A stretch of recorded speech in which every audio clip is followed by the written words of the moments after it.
Luka, how did you go from the emotions of the video and the fans and the reception and everything to then playing the way that you played?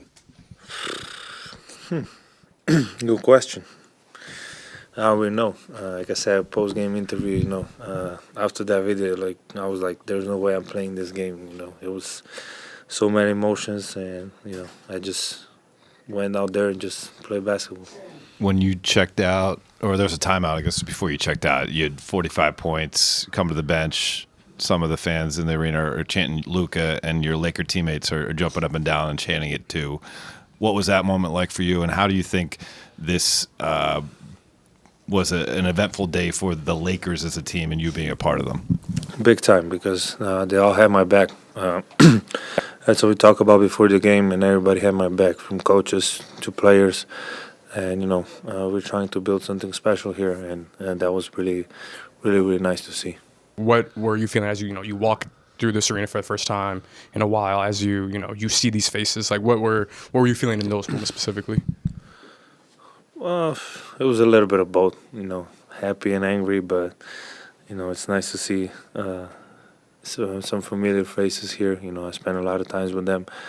But like you say, it was a lot of emotions. When I woke up, I was tired. I didn't sleep much. I was excited about this game, and I really appreciate the fans, the way they reacted to me. Luka, what was the exhale like after?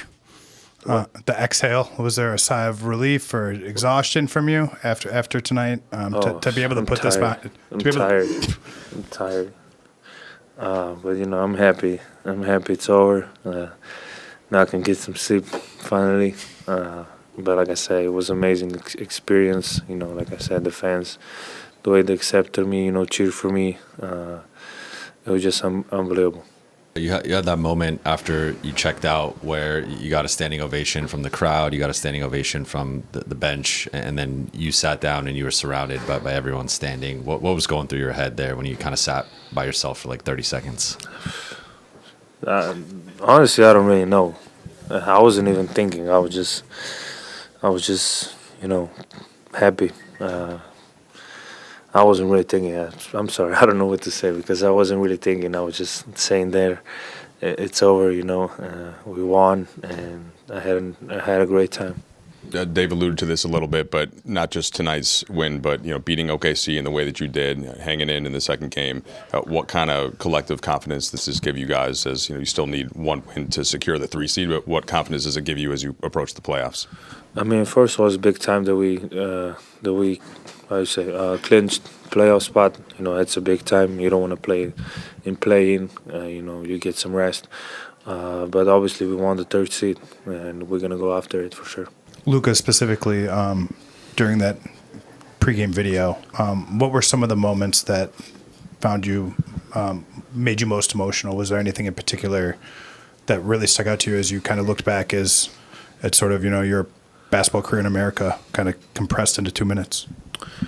I mean, all of it for sure, but I'll probably say that the shot in the finals of the conference finals, we were always the underdog in every series. So the way we came together and played together, it was just another level, and everybody was locked in. And I would say that was the moment when I remember last year. There was a lot of moments there with your former teammates. You had exchanges, you had embraces. What was that like for you personally, just given everything you just mentioned? You've been through with them, and then I saw you had a moment there with AD at the end. And what can you share about that conversation? Yeah, I mean, those are, like I say, those are my brothers. I know we're not on the same team now, but I always have contact with them. We went through wars together, and it was just like, it was nice to see everybody. In the end, with AD, we got traded for each other. So from now on, everybody gonna compare us to. I think he's an amazing player, and I think he's gonna do really good in Dallas.